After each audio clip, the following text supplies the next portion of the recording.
Balamusizza mwenna abooluganda. All protocol observed. And Waswa, Waiswa ne Edith.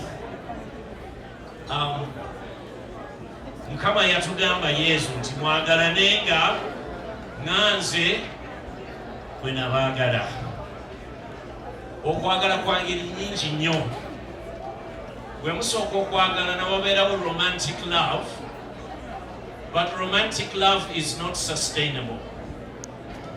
Okwagala okutuufu, era Yesu yennyini atutegeeza nti tewali mukwano, tewali kwagala kusinga oyo awaayo obulamu bwe bwonna ku lwa munne. Kati Waiswa ogenda okuwaayo obulamu bwo bwonna ku lwa Edith. Edith ogenda okuwaayo obulamu bwo bwonna ku lwa Waiswa. Amiina. Obufumbo nabwo struggle. Nabwo struggle. Ekirungi obadde mu struggle, ate nga struggle ogikola bulungi. So I know that this will be a great success for you. Mu struggle yammwe temujja kubeera mu drone, temujja kubeera mu kuwamba abantu. But it is a struggle nevertheless.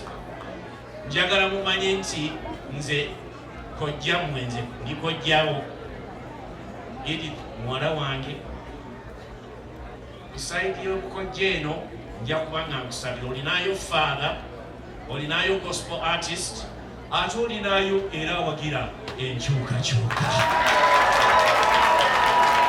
So nsaba ffenna tugolole emikono. Stretch your hands. Say any prayer. Saba essaala yonna gy'oyagala. Pray for them. Ayi Mukama w'ekisa ekingi tukwebaza olw'abafumbo bano. Batuweesezza ekitiibwa. Mukama tusaba mwoyo omutuukirivu ow'obufumbo abakkeko mu maanyi. Kubanga ogambye nti Katonda kyagasse waleme kubeerawo akigattulula. Mukama tulangirira nti tebajja kugattululwa. Tewali mwoyo mubi gwonna gugenda kujja wakati bwabwe. Bayiira omukisa ogusinga obunene. Patri ne mwana ne mwoyo mutuukirivu. Mbawadde ekifaananyi kino ekya Yesu ow'obusaasizi.